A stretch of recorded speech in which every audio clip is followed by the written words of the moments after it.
होली की आत्मा। बचपन से शहर में रहने वाला मनोज इस साल होली की छुट्टियों में अपने गांव दुर्गापुर वापस आता है, जहां उसे देख पूरा गांव खुशी से झूम उठता है। जब गया था तब इतना सा था और अब देखो कितना बड़ा हो गया है। हाँ सरपंच जी, जब मैं गया था तब आप भी बहुत जवान थे और अब देखो कितने बूढ़े हो गए हैं आप। चला चलो बढ़िया है, बच्चा घर वापस आ गया। इसी खुशी में आज रात पार्टी होगी। क्या बात है, गांव में भी पार्टियां होने लगी।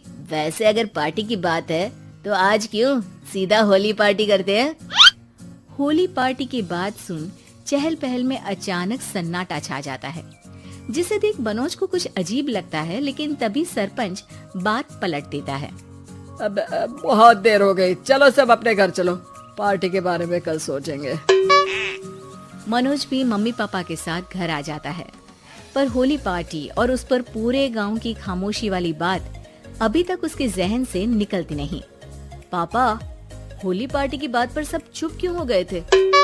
अरे होगी उनकी कोई अपनी बात, मुझे गांव की पंचायत ही थोड़ी पता है। थक गया हूँ, चलो सो जाते हैं, कल बात करते हैं। पापा की बात मानते हुए मनोज भी सोने चला जाता है। आज तो छुपा लिया, लेकिन हफ्ते बाद जब होली का दिन आएगा तब इसे कैसे रोकोगे? अगली सुबह सूरज के साथ ही मनोज भी गांव घूमने निकल जाता है, जिस पर रास्ते में उसे अपनी ही उम्र के कुछ लड़के भी मिलते हैं, जिनसे दोस्ती कर अब वो उनके साथ घूमने लगता है।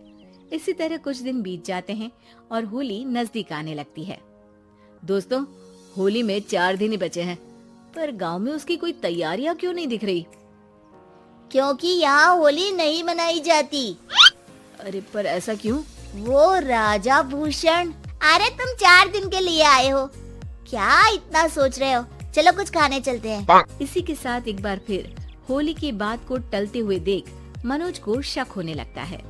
वो घर पहुंचते ही इंटरनेट पर अपने गांव और राजा भूषण के बारे में जानकारी निकालने लगता है।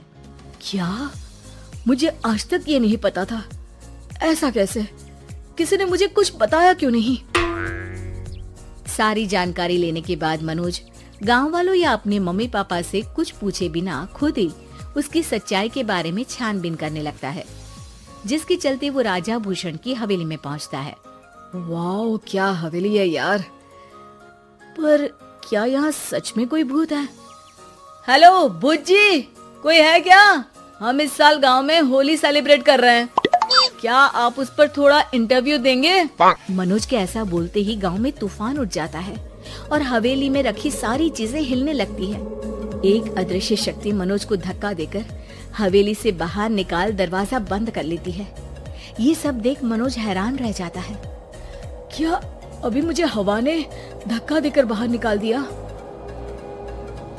मेरे होते हुए इस गांव में कभी होली नहीं मन सकती, इसलिए दोबारा